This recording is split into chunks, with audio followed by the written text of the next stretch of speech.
All right, so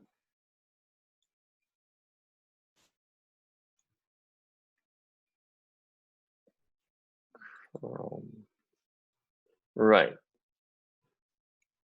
Okay, I hope that everybody is. I'm sharing my screen correctly. All right, so So I've asked a question. Has anybody not yet checked the specification and nobody answered? So I hope that that means that everybody has at least read through the specification. Has anybody? Did everybody finish the pre-processing the data set? Did anybody finish successfully pre-processing the data set among the attendees today?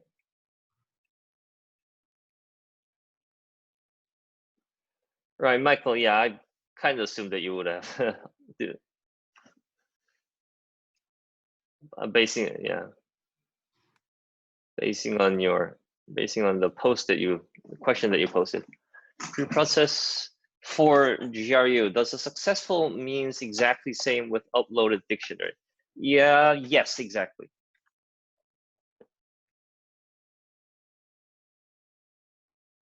So if you've completely if there was no confusion when reading through the specification, and if you've exactly followed the instruction of the pre-processing of the specification, then you would get exactly the same dictionary that I uploaded on Classroom. Well, I mean, of course, there was a question that Michael uploaded. So, and if you follow the answer that I've posted as well, the reply, then you would get exactly the same dictionary.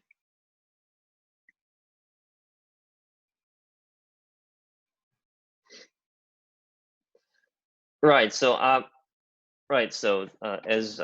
Mr. Songju Kwon asked, I was talking about pre-processing for GRU. I mean, for IronNet.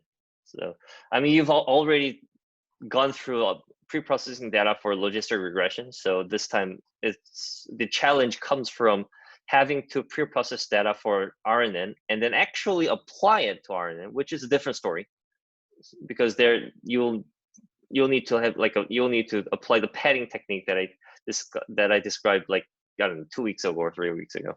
So that's a different story. We'll talk about that today as well. But at least I was kind of hoping that at least everybody has actually at least tried to pre-process the data. Not necessarily be successful, but try to go through the mimic table and then extract relevant information and then try to make it into a sequence. So I guess at least 3 people among the attendees today have tried or kind of successfully completed the pre-processing part.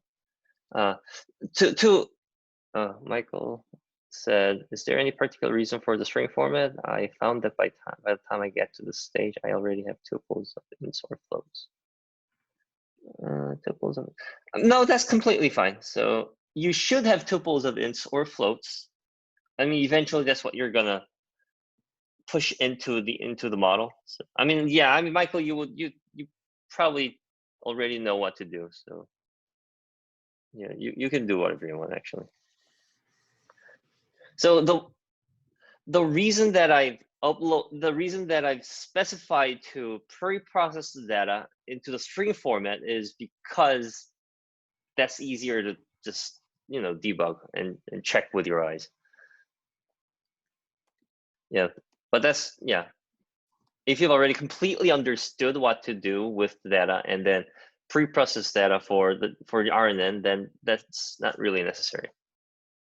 But at least for people who are doing this for the first time, or at least not have done at least first time for the EHR data set, it's probably a good practice to print it out in the string format, which is very similar which is a very similar format that people have used in the old times, in the pre-deep learning era. Right. So just to ask in Korean, so 그 권호연님 successfully 안 하셨다는 게 무슨 의미인가요?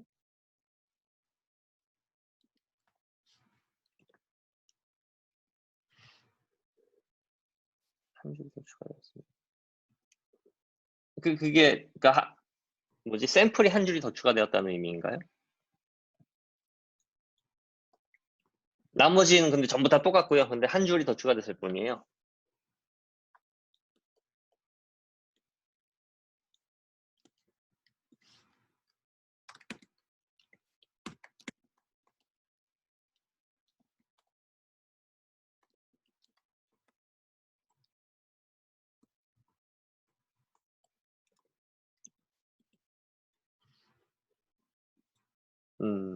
네. 알겠습니다. 그것도 되게 또 애매하네요. 근데 거의 다 오신 것 같으니까 아마 뭔가 오늘 한번 제가 얘기한 거 보시면서 조금 비교를 해봐도 괜찮을 것 같은데. 네, 그러면 일단 스펙으로 넘어가도록 하겠습니다. Alright, so we'll go through the spec first and then show you guys the samples that I've loaded, and then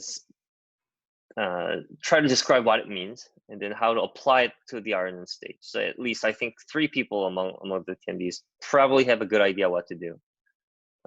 Did anybody have problem understanding the spec? 혹시 그 읽으면서 도저히 어떻게 해야 될지 아예 이 로드맵이 안 떠오르시는 분들 계셨나요, 혹시?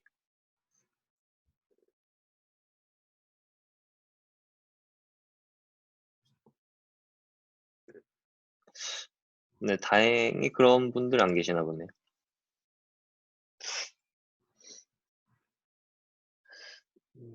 네, 좋습니다. Okay, so alright, so at least everybody, it seems that everybody has understood the specs. So we'll go through the spec quite quickly then.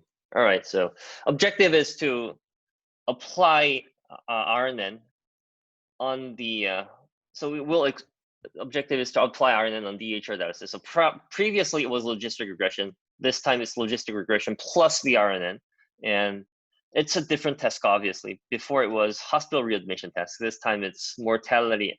This is ICU mortality prediction. So if everybody remembers the structure of the EHR, there's hospital admission and there's ICU admission, which is a different thing. So this is about ICU admission. So each ICU admission, which like a single patient, or even within a single hospital visit, there can be multiple ICU admissions. But this time, the concept of patient is no longer quite relevant, because what we're trying to do is we're trying to treat each ICU admission as a separate sample, and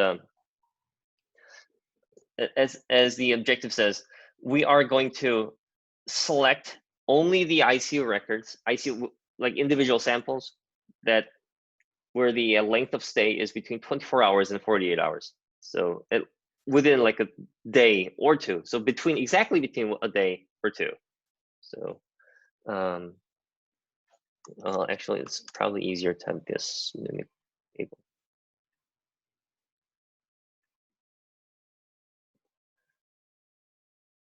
which you can get from where's ICU stays? Right here. So as I said, the tables for tables such as patients is no longer necessary, because each ICU stay is treated as a separate example, which is not really quite accurate, because in reality, if the same patient makes multiple visits to the ICU, that means there's some dependencies between the ICU, but we're just gonna forget about it. Because the purpose of this, as I said in the Classroom, as I was answering the question that Michael uploaded on Classroom, this is about practicing applying RNN on EHR data. We're not trying to build like a very meaningful or impactful model, which you can do if you want to when the time comes for the projects.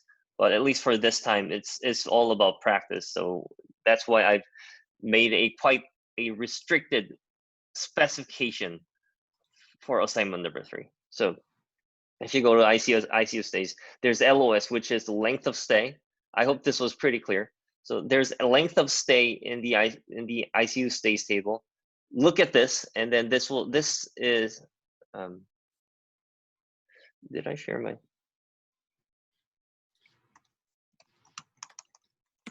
Actually, yeah, maybe I should share my entire screen. How are we doing that? All right. So,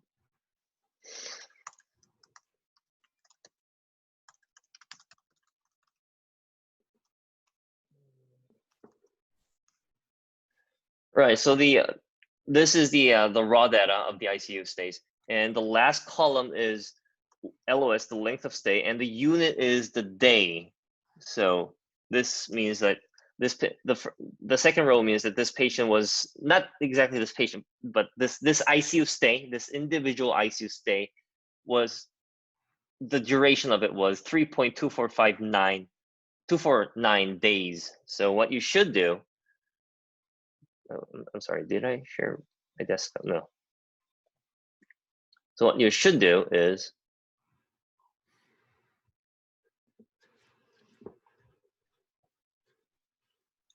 what you should do is look at the LOS column and then select only the ICU stays, individual ICU stays, that where the value of the last column is between 1 and 2. So that's pretty clear. I hope that's pretty clear. And the reason that we're going to use only the first 3 hours to predict whether the patient died during the ICU stay is to make it, well, I mean, there's the purpose of that is twofold. So I hope this is also clear to everybody. So the information in the events in the ICU stays will happen sequentially along the time axis. So this is temporally, this is time series data, and we're only using the first the events that happened only during. Actually, I can write some. I can annotate here, right?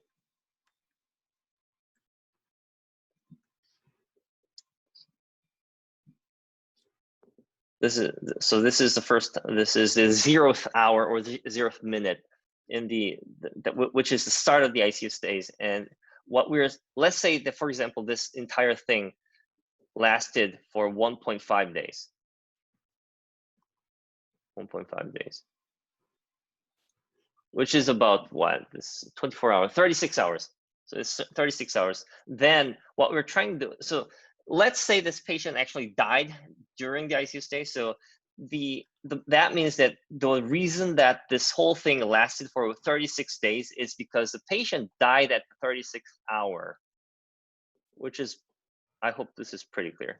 So this patient has died at the 36th hour of the ICU stays, and what we're going to do is we're only going to take the, so there will be a lot of events there. Actually, the ICU stays events are very densely populated. So within the 36 hours, sometimes there are like hundreds and hundreds of chart events. So like here, like, yeah, along the across the entire 36th hour, there will be like maybe thousands of events. Events meaning that taking the heart rate, or taking the O2 saturation level, or maybe giving a medication. Like there can be a lot of events, and they are all located in the chart events.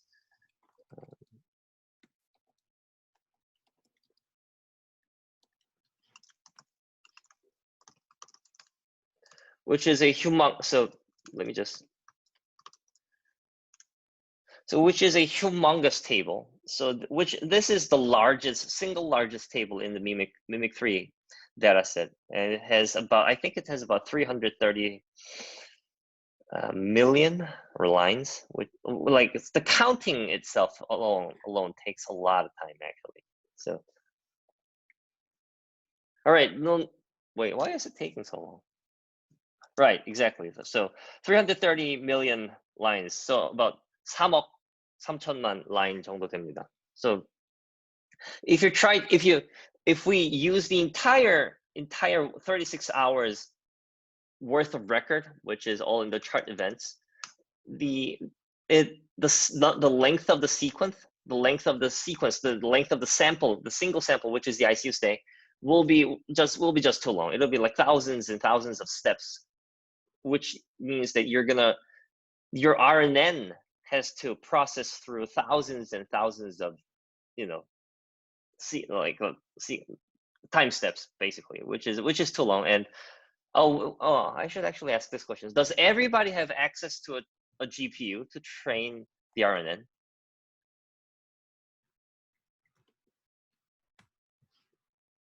Is there anyone who doesn't have access to the GPU?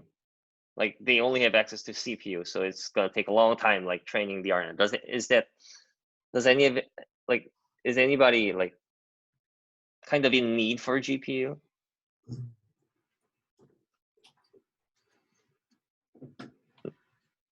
No. Okay, that's great news. I was kind of concerned that like some people might not have access to GPU, so I might have to like restrict the specification even more to the extreme, so that there will be like maybe 10 or 20 time steps per ICU stays. But that's not the case, so that's probably good news. So anyway, as I was saying, so if we use the entire ICU stays worth of record, then your memory will blow up probably, and your RNN won't be able to handle that. So that's why we restrict it to the first 3 hours, first 3 hours here. So we only take events that happen within this area, like only these. And another purpose of doing this is because if you use the entire data set along the entire like 36-hour timeline, then by this time, or okay, so there's a question.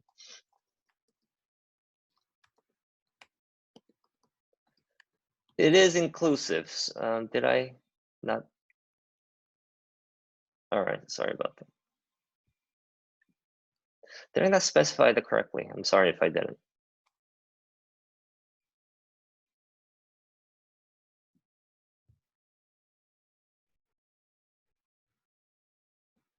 Okay, I'm sorry about that. So it is inclusive. I'm sorry about that. So, I mean, I don't think there would be, no, okay, that is, yeah, okay, it is very probable. So for a moment, I thought there would be no event that exactly happens at the third hour of the ICU stay, but actually now I'm thinking again, and it's very probable that there are a lot of events that exactly happen at the third hour of the ICU stay. So yes, anything that happens at the third hour is, yeah, you should include that. Die during the before that. So Mr. Konoyan asked, there were some events which recorded before ICU stay in time. How we should handle this?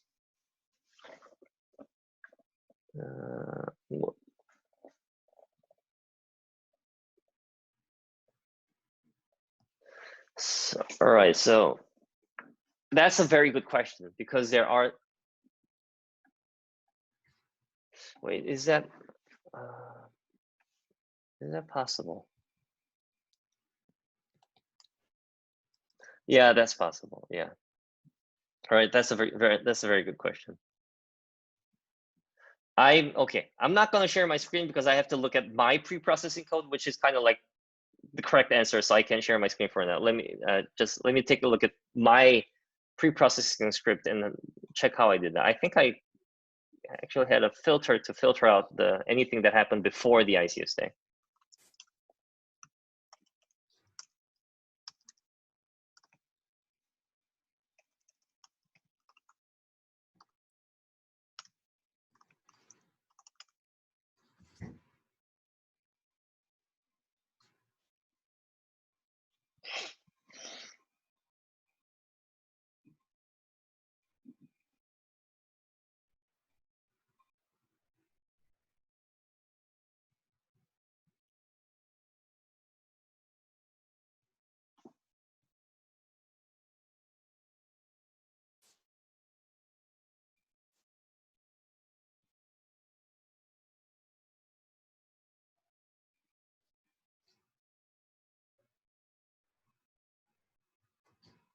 Okay, so what I did is, let me get back to my, where did my, the drawing go?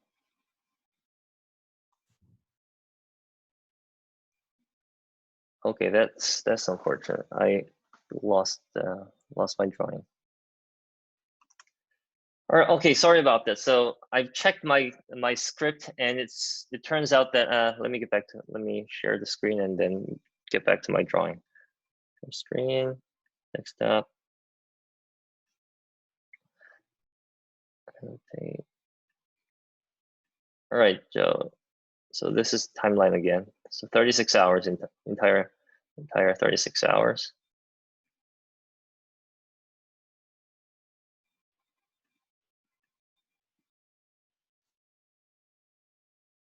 And we're taking only the first 3 hour worth of records. And so it turns out that I didn't treat this inclusively. Sorry about that. I made that was my mistake. So sorry to confuse you. So anything that happened exactly at this hour and exactly at this hour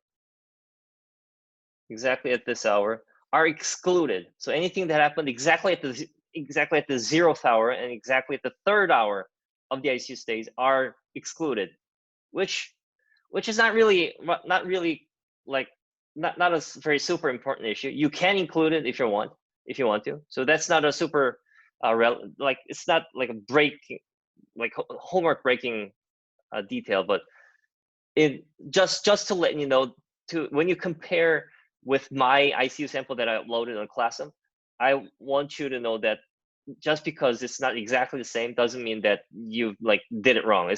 I'm just trying to be completely transparent about how I pre-process data, so that when you're comparing with your pre-processed data and my sample that I uploaded, there's no confusion there. So, okay, so anything happened? So the question from Mr.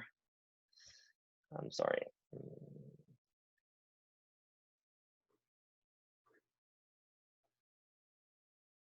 Mr. Konoyan. So anything that happened before the event, before the ICU stay, before the ICU admission, I throw that away. So I only select the ones that happen in exactly between these hours, exclusive.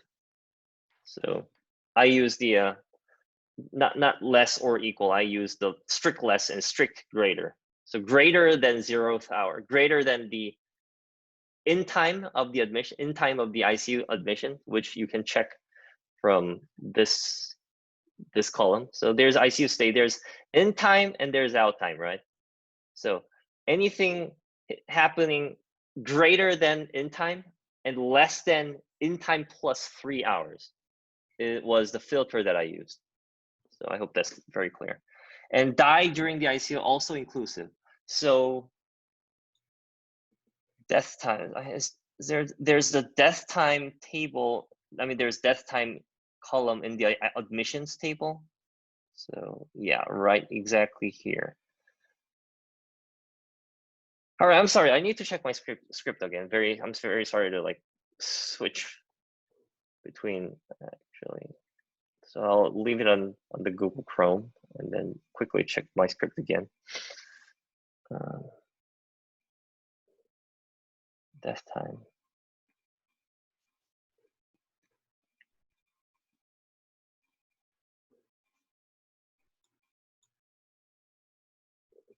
All right, so the death time needs to have. Did I lose my drawing again? This is very annoying. I'm sorry.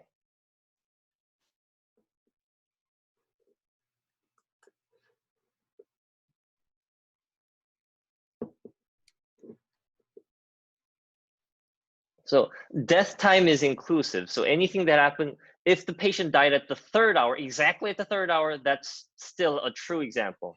That's a positive example. So my script says that any sample where the death time is between here and here inclusive, which is kind of like which is illogical, because if the patient dies during the ICU stays, then it means that the patient needs to die at exactly this time. So Wait. That's my mistake. That's my mistake. I'm sorry. You can forget about that. So this is crazy. Where's my eraser?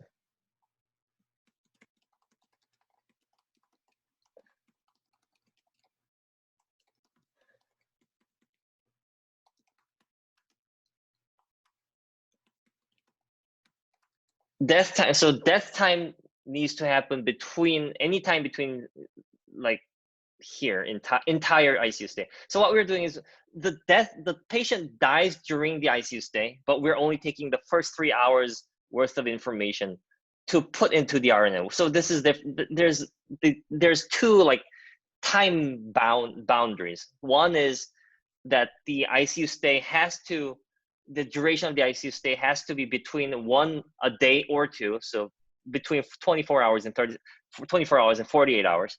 And that means that you only take the ICU stays from the ICU. You only take the ICU admissions from the ICU stays table, where the LOS column is between 1 or 2, basically.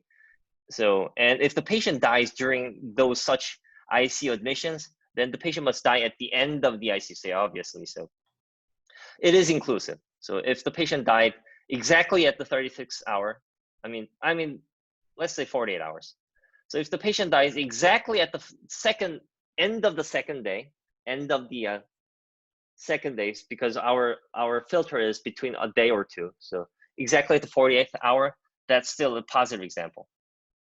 But we're still taking the first 3 hours worth of records. So I guess that means the death time is inclusive. But according to Michael's question on ClassSum, if the patient dies exactly after the ICU admission, that's a negative sample. So I mean, technically, if the patient dies exactly after the ICU stay, that's kind of like a true positive sample, because you can still, there's a heavy dependency between what happened during the ICU stay and the death of the patient. But just to be technically make it simpler, we're only going to treat the patients who died during the ICU stay, technically during the ICU stay inclusive, as the positive example. And if the patient died, I don't know, like a second after, like 1 second after the ICU stay, that's still a negative sample. So yeah, that's just to make things simpler, keep things simple. All right, I hope that answered the questions. So moving back to the specs. All right, I think we can get rid of the sketch now.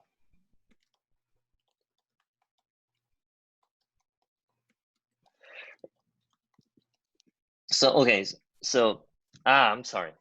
The reason was twofold. So the patient dies exactly here at the end of the ICU stay. So this is the EXP. And the reason that we only take the information from the first 3 hours is because by the time we get to the end of the ICU stay, which, if let's assume that this patient has expired, so this patient died at the end of the ICU stay, and if that's the case, then if we get to by the end of the ICU stay, like around here, you'll start to see medical events that are very indicative of the patient's death, such as, like, I'm not sure if there's an ICD-9 code for dead. I don't think there is. But at least we're not using the ICD-9 codes. But at least somewhere in the chart events, there can be chart events or medical events that are very relevant to the death of the patient, such as trying to resuscitate the patient, or trying to make the, if the patient's heart stop beating, then we could use the defibrillator, 제세동기. So if that happens, if we start seeing the events, such events, like using defibrillators, or maybe the heart rate goes way down, or if the blood pressure goes way down, like some very indicative events of the patient death around this time, then the test becomes too easy, basically, because all your RNN model needs to do is to just look for those cues, those signs that are very relevant to the patient's mortality at this hour, or like right before the patient death. So the problem becomes too easy. Your model is basically cheating. So I kind of wanted to prevent that from happening. So the reason that we're using the first 3 hours is to, first of all, one, to make not to blow up the memory of your GPU. That was mainly the reason. And the second reason is to make the assignment a bit more challenging, not to make it too easy for the model. Because if you use the entire thing and then put it into the RNN, then the patient mortality prediction would be like, I don't know, probably 95% accurate, or maybe even 99% accurate, depending on what the medical experts has recorded in the mimic-3. So that's the reason. The reason was twofold.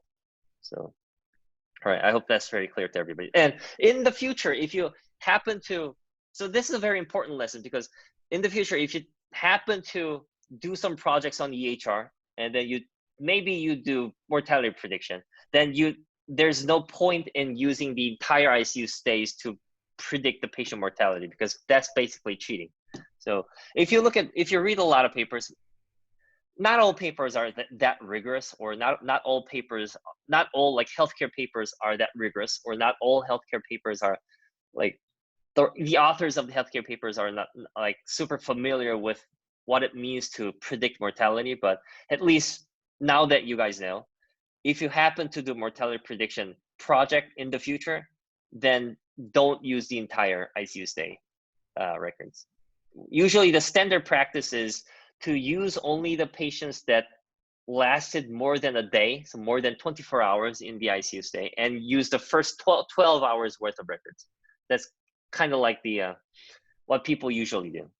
Or you could make it into like 24 and 48. So you take only the patients who stayed at least 48 hours in the ICU stays, and then take the first 24 hours worth of record. I mean, but the important thing is to at least have some term between the end of your observation and the actual like index time being where the patient actually died.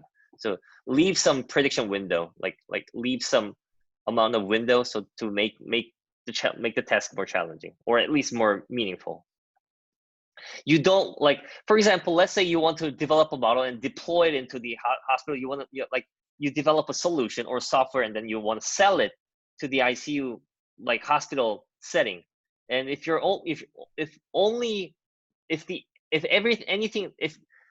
all your model can do is to see until the very, very last moment to predict patient mortality, your model is like practically it's useless. Like if you try to convince to the hospital administrator or the doctor, like, well, my model can predict whether the patient will die or not in the ICU stay before like 5 minutes. Like if your model can alarm like 5 minutes before the mortality, like there's nothing. What are you gonna do as a doctor? Like there's nothing much you can do. So you need to have like a prediction, like a window of opportunity to the practitioners. So it's always important to leave some amount of time before the end of your observation and the start of the event. So that's a very, very important lesson. All right, so I hope that's very clear. All right, so the reason that I chose only one table to extract data from is to, again, keep things simple. So there are a lot of tables that are relevant to the ICU stays, actually. So there's chart events. So in the chart events, there's ICU stay ID. So that's what you need. You need to like gather information group information by ICU stay ID. But there are other information such as like prescriptions. Some medications are prescribed or ordered during the ICU stay, so there's ICU ID. But sometimes some rows in the prescriptions table, the ICU ID might be null, which means that medication was ordered outside the ICU stay, like before being after being admitted to the hospital, but before being admitted to the ICU. So that like at that specific window, like some medication can be ordered. So in that case, ICU stay ID might be null. So this could be quite confusing. I mean, it's not confusing, but if you start adding more information, then the density of your sequence sample would be too high. Again, the reason that I'm trying to restrict the amount of information being entered to the RNN is because I don't want to blow up your video memory. So that's why I'm sticking to the only single table this time, as opposed to last time. So, but that doesn't necessarily mean that there's only one table that are relevant to ICU stay ID. Like, I don't want everybody to like be like kind of like incorrectly understand that chart events is the only thing that is relevant to the ICU stay. There's a lot more relevant to the ICU stay. Like prescriptions is an example. I think there's output events. This is also a very important source of information. So anything that comes out of the patient, like urine or blood, or I don't know, if you're doing dialysis, like TUSUP, that's like some like liquid will come out of the patient, and this also has ICU stay ID. So if you're in the ICU bed, then there are a lot of things hooked up. There are a lot of devices hooked up to your body, and there will be like, usually it's urine. So people who cannot go to the bathroom, they have like a urine collector. So. And so this whole table is about measuring things that came out of your body. So this is also a very important source of information. But again, the reason that I'm not including this in the spec, I actually in the prototype of the specification, before I like discussed the whole thing with the TAs, I actually included the output events as another source of information, but I realized the chart events alone was already too dense, making the sequence example too long. So that's why I just threw out the output events.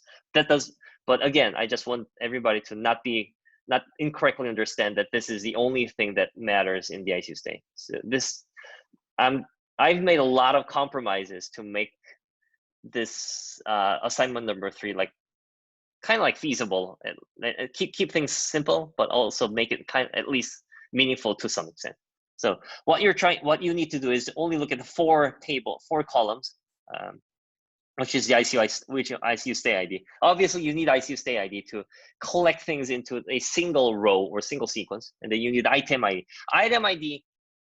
So let's go back to the. I'm sorry. Give me a second. I think I can go back to sharing my entire screen again.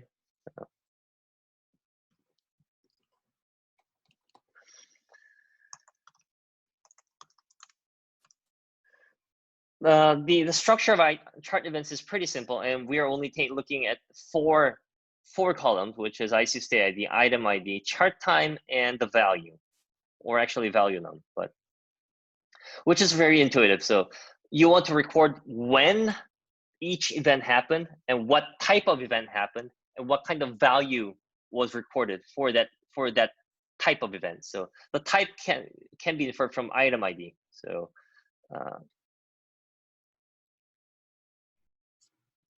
I can't make that go away. All right, so item ID is coming right after the admission ICU stay ID. So this is the item IDs. There are like thousands. I think there are at least like tens of thousands of different item ID. I'm sorry, not this one. So there are, okay, so there's 12,500 types of item ID, and they are mostly heart rate source at O2 saturation level, respiration rate, your blood pressure, like diastolic pressure, systolic pressure, all kinds of stuff. So that's what you see here. I think, like, yeah. So this can be like some milliliter per hour. For example, if you wonder what they are, what they mean, like what does like 223.834 mean, then you can just look up the table. So 223.834, which is O2 flow. Huh. I don't exactly know what it is actually. So it's related to respiratory system. So I guess like when you're breathing in and breathing out, then your oxygen level will rise and fall. So I think maybe that's what it means. Anyway, so but in terms of actually implementing stuff and applying RNN, you don't really need to know what they mean. Like you don't really need to know what 223-834 means. It's just a vocab. It's just like a token in your word vocabulary. If you just to make an analogy to the NLP task, these are just different words. Like 223-834 is like, this can be like dog, this can be cat, this is like girl and boys. Like they just mean different things. And compare the only difference between what the word tokens in NLP and the item IDs in EHR is that these item IDs come with a specific value, which is 15 here, and this one comes with a specific value 100, 0.376. So because these events are basically measuring things that are happening to the patient, so they come with a value. So one of the challenges of this assignment is how to incorporate continuous values into the RNN. That's one, like right here. Things to consider: continuous values. Each discrete item ID comes with a continuous value, as I've just shown you guys right now. How do you want to use these two types of information to form a sequence input? So item IDs are discrete information, like dogs and cats and boys and girls. They're like different tokens, different events, different like tokens in your entire vocabulary, but they come with a continuous value. So how do you want to mix these two things together? That's a challenge.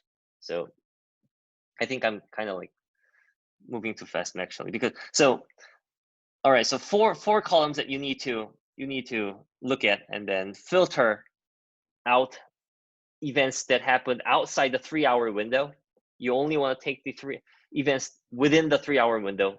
In my case, I did it exclusively, but it doesn't matter. In practice, it doesn't matter if you do it inclusively. But just if you want to compare your intermediate output with my intermediate output that I uploaded in the classroom, just make sure that you take the events within the 3-hour window exclusively. Important thing: keep the maximum sequence length to 100. That's obviously the reason that I added this restriction is because I don't want everybody to spend like a lot of hours training your RNN with like hundreds and hundreds of time steps. I don't want that to happen. So if you've collected information from chart events for the events that happen within the 3-hour window, and it happens to go overboard, if the number of like events within the 3-hour window is more than 100, then just cut it at the 100, like in a temporal manner. So you just take the first 100 events that happen within the 3-hour window temporally, and that's exactly 100. So 100 is okay. 101 is not okay. So yeah, so like the maximum number of time steps for each sample can be 100. Hope that's very clear. So before we move on to the labels, all right, so before we move on to the labels, let's take a look at the sample, the partial sample that I've loaded. So what's the name of that?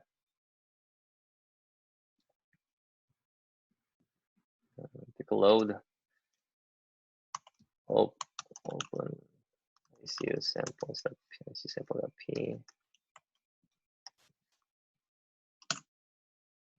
Is it ICU samples? Right. Okay. So.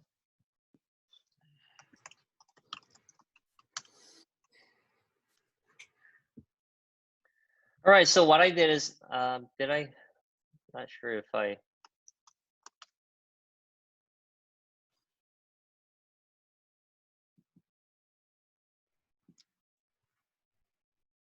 All right, what I did is I took the first 100,000 lines of chart events.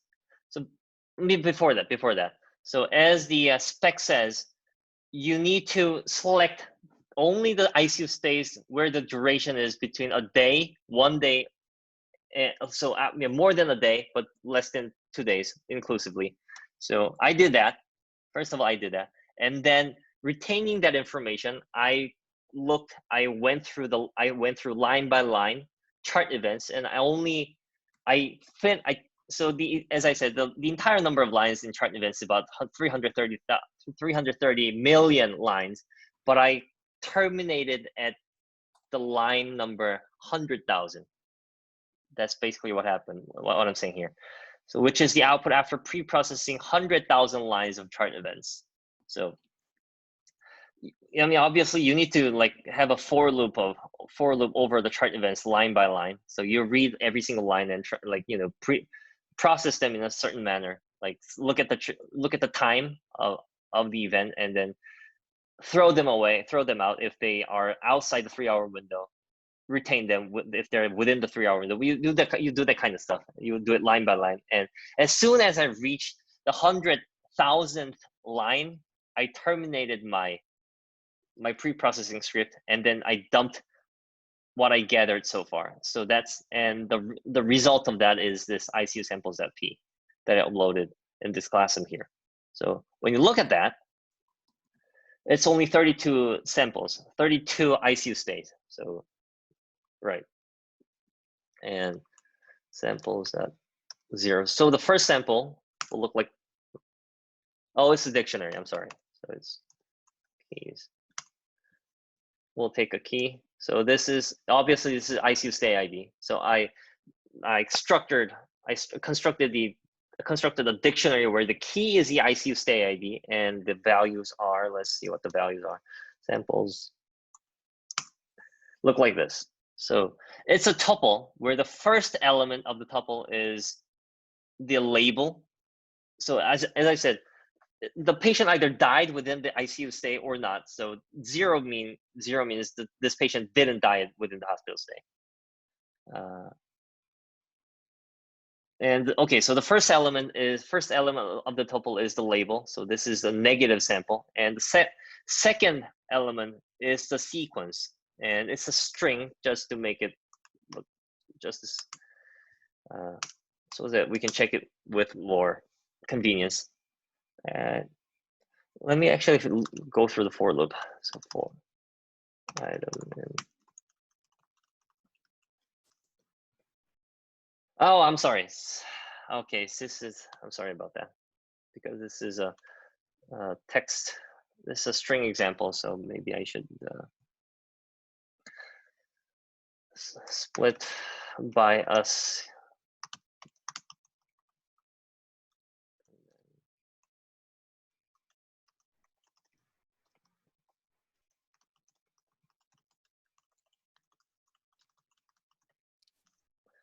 Okay, so there are how many? I think this can be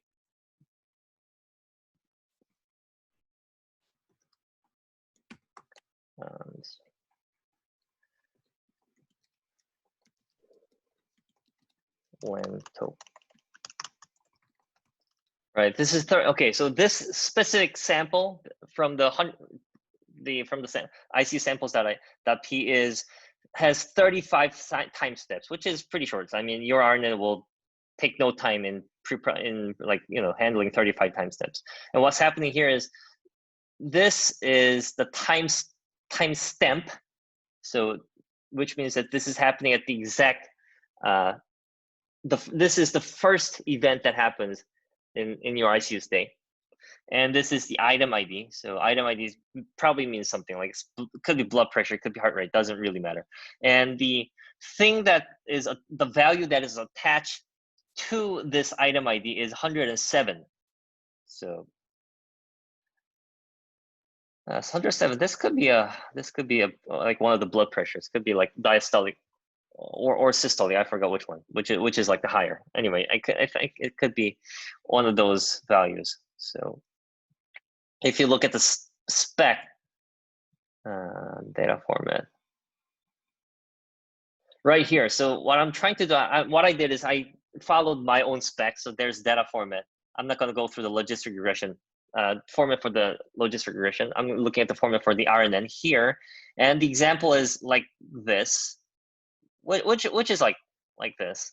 So here, it should be timestamp : item ID : column value, so which is exactly the same. This is timestamp, item ID, and value. And if you look at the chart times of the IC state of the chart events, so there's a field named chart time, which actually has a date format. Date is the date and hour and minute and the second format, like this right here. And what I did is I normalized them to like a continuous, like a float time value. So that's why it looks like this, 0 and 2. And the unit of measurement, or the unit of time that I'm using here, is by minutes, because everything is recorded by minutes in Mimic3. There's nothing recorded in seconds, even though the format has seconds like here. You will never see like 0.1 or 0.2 or 30 seconds here. Like everything is recorded by minutes. Like sometimes you'll see like 40 minutes, 10 minutes, but you'll never see like 10 seconds or 20 seconds. So that's why I recommended everybody to use to renormalize the date time format into like minute measure, like minute scale timestamp. So this is like something that happened at the first minute, and then this happens after 2 minutes. This happens after 27 minutes, and 37 minutes after the admission. So on and so forth. So you can see that the information is pretty dense. Like a lot of things can happen at the same time. Like at the 27th minute of the admission, 1, 2, 3, like 6 events happens at the same time.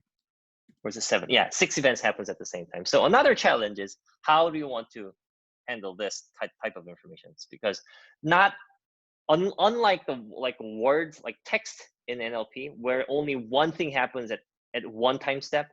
Like if you think about like if you think about I like dogs, then like first time step is I, then second time step is like, and like that. So per time step there can be only one token in NLP, but in our example in EHR, a lot of things can happen at the same time. Sometimes only one thing happens, like at 39th minute, only one item ID happens, but all the other times it's usually like a bunch of events, like several events. So anyway, so what you should get after pre-processing your data is something that looks like this. So like this. So I hope that this is pretty clear to everybody. And as Michael asked, it doesn't have to be string, but I just chose string format for visual purposes, basically. But when you actually try to push them into the RNN, they have to be converted to some other form. Basically, they have to be converted to a vector format or tensor format, to be more precise. We'll get to. It's already 10:05, so I'm not sure if we can get to that today.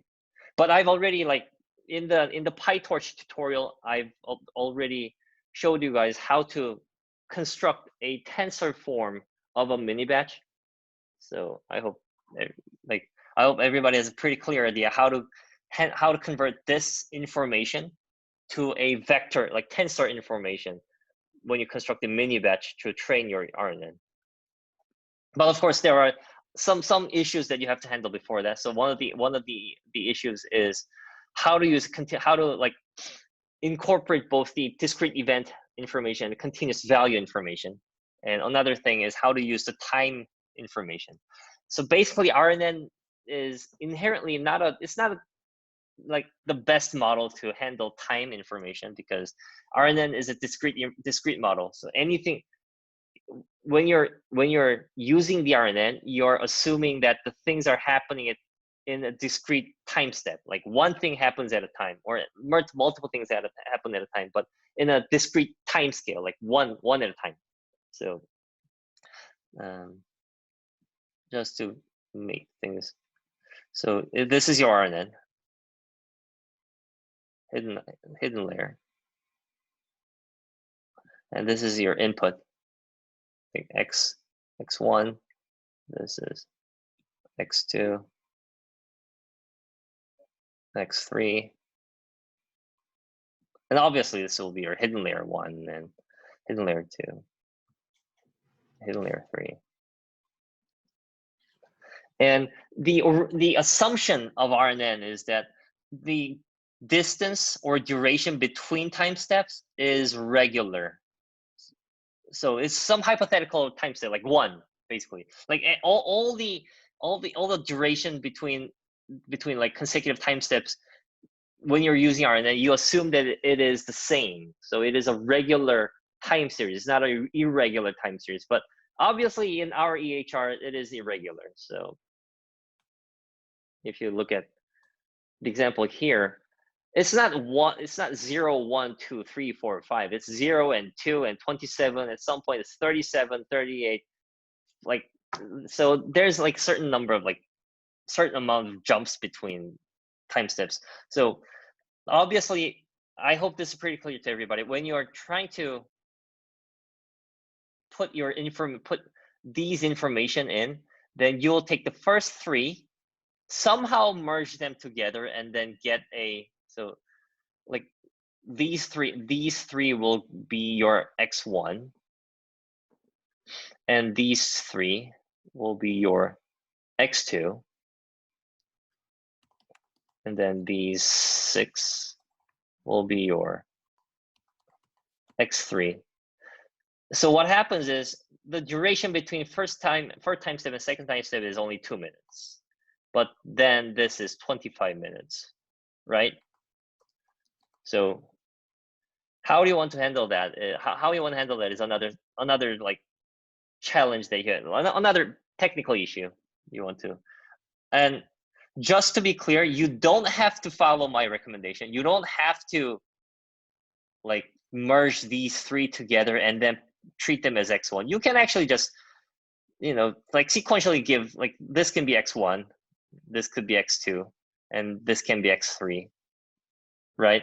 There's no right answer here, but if you have the time, then you can try both ways. You can try to treat individual events as a separate time step and then have a longer RNN, or you can try to merge things that happened at the same time step, like merge these together, merge these together, and then treat them as like X1 and X2, X3. You can try both ways, and you'll see that the latter approach, where you merge them and merge the information that happened at the same time, they will actually show better performance.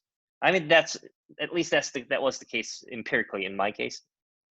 So it is better to merge them together and then treat them as at the same time step. So then there's a problem. How do you want to merge them together is another source of challenge, because it's not always the case that like same number of things happen at the same time step. Like sometimes it's 3, sometimes it's 6, sometimes it's 3 again, sometimes it's more than this. Like how many? Like it's 8. So it's a variable number of things happen at the same time step. So how you want to merge them and then derive a single representation vector, because they have to be a vector, like this have to be a vector. So how you want to do that is another source of challenge.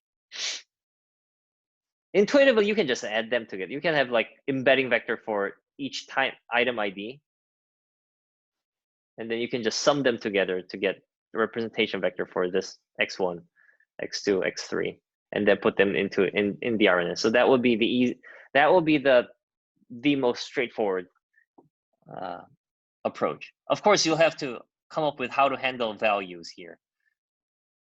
So, all right, so going back to the list of challenges.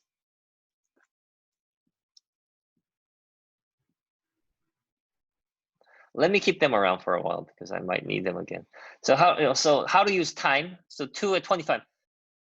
Again, the reality of like irregular time series data, where the duration is sometimes 2, sometimes 25, sometimes could be like 30, sometimes 15. You can disregard them if you want to make a really naive model. You can just totally forget about like the fact that the duration changes from time to time. You can just ignore the fact and then just use the RNN. It'll still perform reasonably well without actually trying to incorporate this temporal information. Without that, it'll still like perform reasonably well. But if you want to like go the extra mile, then you want to think about how to do that. And there's no right way to do it. If you read like previous RNN papers, such as like exponentially decaying RNN or GRUD or like time aware RNN, there are different ways to handle time. Easiest way is to just, if you have this representation vector of your first time step, you can just add the time information here, like 2, and add time information 25. Well, actually, there should be 2 here. So putting 2 here indicates that it has been 2 minutes since the last time step, and appending 25 here means that it has been 25 minutes after the last time step. So this will be like the easiest way to incorporate time information into the RNN, which is it's not the most clever way to do it, but it's one way to do it. And in the similar fashion, in the similar manner, if you go to so in the similar fashion, the most straightforward way to handle this continuous value, how to merge the discrete event or discrete embedding information that comes from the item ID and the continuous value information coming from the value here, is to again append it to here. Like you can append like 107 and then be done with it. I mean, that's one way to incorporate continuous information. So just to show you guys the most straightforward approach, that what I would do as the baseline is to, let's just clear things up. There's RNN here, RNN here, RNN here, and this is, so you want to, let's say that you want to merge the information that comes at the same time step. So you want to be a bit clever. Then what I would do is there should be an embedding function that converts your item ID to a vector. So there should be an embedding function that converts this to so let's say these are all vectors. So these are all vectors, and then you convert your item ID to vector. So there's a vector here, and then you append the 107 here just as a continuous value, 107. Then for this line, it'll be an embedding vector that represents 220180, and you append 52 here. And then the third line would be another embedding vector that represents 220181, and you have 66 appended here. And then you add them together.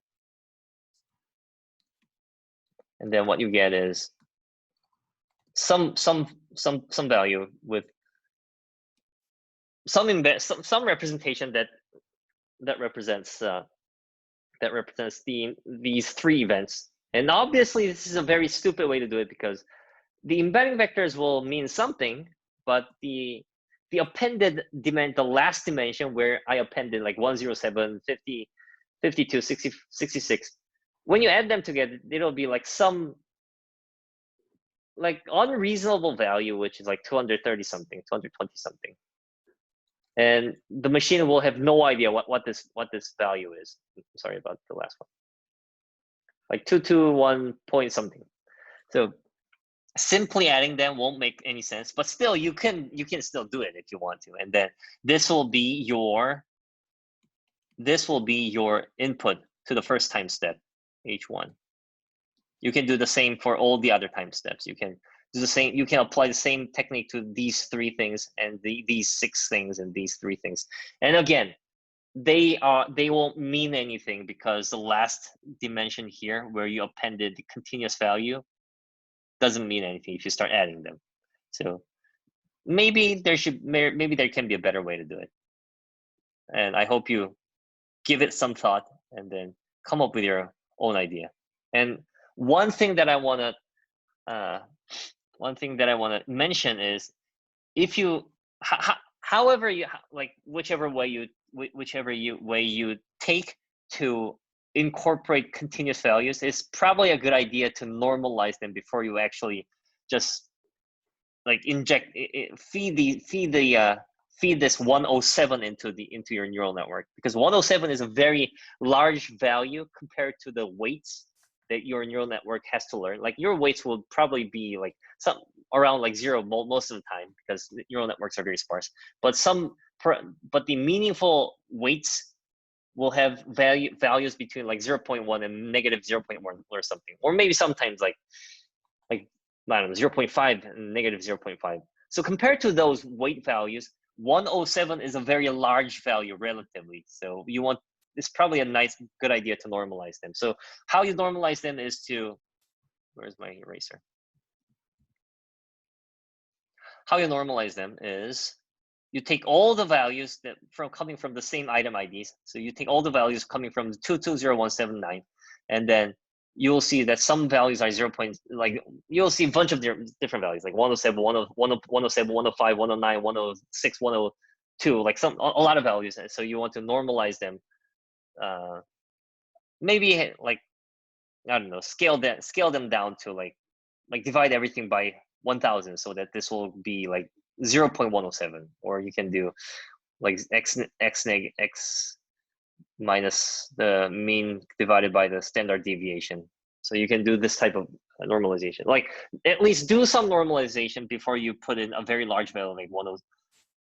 Yeah, here again, like there's another item ID 220179. This time it's 118. So you can like scale them down to you can choose whatever scaling factor, whichever you prefer. But it's what I'm saying is that I recommend you to do it. It's not a must. Like, nothing's a must in this assignment, but it's probably a good idea to do it. Otherwise, your models will have a very hard time trying to scale. Like, for example, let's say this is just neural network basics. So if all the other dimensions of your input is values between like 0.1 to like negative 0.1 and 0.1, but your last dimension happens to be 100.0, then there are a lot of like weights attached to the hidden layers, right? So no, a lot of weights attached to the hidden layer, and the connections coming from this particular dimension to the hidden layer will have a very hard time learning like the weight values here. Like, so what I'm saying is, this guy is receiving input from all these different dimensions, and like all the other dimensions they have values between negative 0.1 and 0.1, but the only one value at the last dimension has like 100. So these different weights all the other weights that are attached to this region will have like very similar value. Like the values will be like 0 point something, but this particular parameter, this particular connection, this particular weight has to be scaled down way like it has to be like way more scaled down to accommodate to this relatively large value. It has like this value will have to be like 0.00, like something like 0.00x, so that this particular node will see all the other older. Oh, I'm sorry. Sorry. Give me like 5 minutes.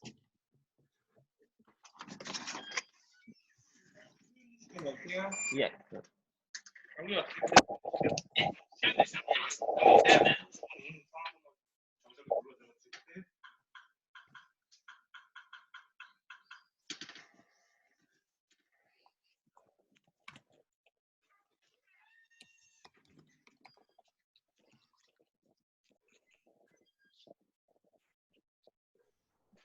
Sorry about that. I was supposed to receive a mail today. All right. So as I was saying, so if you happen to, like construct a vector that looks like this, then your neurons will have a very hard time adjusting to a very one specific values that is like out of the range, out of the normal range. So that's why I'm saying that it's not always a nice idea to normalize your value. I mean, in a perfect world, your neural networks will learn to adjust to this outlier value, but it won't be always the case. So, all right. So keep that in mind. All right. Now let's not clear the drawing. Might need it again. All right. So challenge is continuous values and how to use time. What if two events happen at the same time? Again, as I said, okay. So I've already covered this. If a lot of the events happen at the same time, you should come up with a way to merge them together, or you can just do it in a more rather like simpler way. Maybe you don't want to merge them. Maybe you want to push them into the RNN like separately. It'll still perform reasonably well. So that's obviously one way to do it. And unknown feature value. So this is the same thing. So if some item IDs occur that you've never seen so if some item ID in the test data occur that you've never seen in the training data, you should think of a way how to deal with that. I mean, obviously you can just throw them away. That is probably the easiest way to do it. Or you can have like an unknown, like a separate like token. No, I mean separate feature or separate like item ID that takes care of all those unseen like item IDs, like unknown embedding in the NLP. So you could do that. All right, so I think I've covered probably almost all the aspects that I want to cover. So is there any question? So it's almost already 10:30, which is okay. So I didn't get to the actual padding part, like how to convert this information into the tensor format, but I hope that everybody has some idea how to do it. So is there any question so far? Like the pre-processing part, how to deal with various types of challenges, how to deal with like timestamps, how to merge things, how to like, I've talked about a lot of like technical details. So learning RNN is learning RNN, and learning the EHR is one thing, but actually pre-processing them and then pushing them into the RNN is like a whole separate issue. There are a lot of like technical caveats that you have to be very careful about. So I hope that I've covered a lot of those like technical details today. So any question as to what the grounds that I covered today? Or any question generally with respect to the assignment number 3?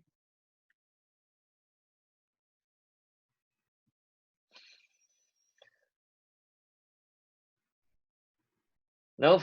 I hope that's a good news.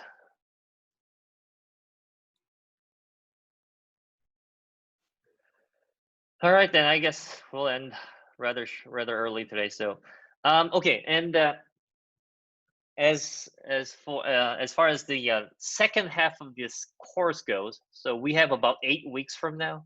I mean, we have 8 weeks until the end of the semester, which is July 3rd or something, I think. So those for the remaining 8 weeks or so, it'll be next.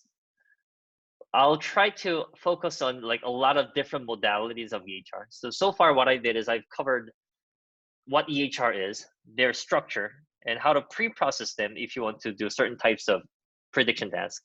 And mainly we focus on the time series data. So previous assignment was logistic regression. So you just aggregate information from time series data into a like a table format. Now this assignment is to spread them out, not merge, not aggregate your time series, but rather feed your time series information to the RNN. So that's like the basics of the basics. And then obviously in the EHR, there's this type of like structured information over on the timeline, on the time axis is one source of information. There's like text. If you look at note events, these are free text information. So actually, I can show it to you. No, okay. Guess I didn't.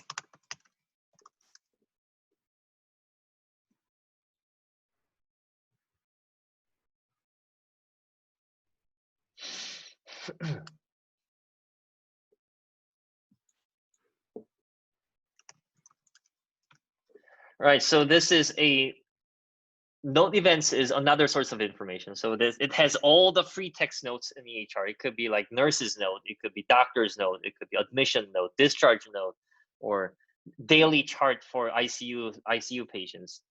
And so so far all these like diagnosis tables and medications table and chart events table, they are structured information because they have codes, specific codes like diagnosis code, medication code, or chart or event item IDs. Like they are structured codes, they are discrete events. But free text notes is a different source of information. Then there's like images. Like in Mimic 3, there's no images in Mimic 3, but in Mimic 4, which is the next version of Mimic 3, of course, obviously, they will come along with chest X-ray images, JPEG images. So that's like images are another source of information. Then there's like actual time series information, like EKG data or ECG data.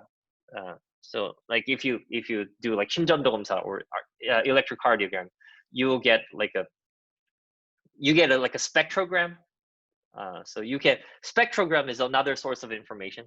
So when you do like sleep study or when you want to measure the health of your heart, then you convert your what you measured with EKG or EEG and then like do a Fourier transform on them, and then you get a spectrogram.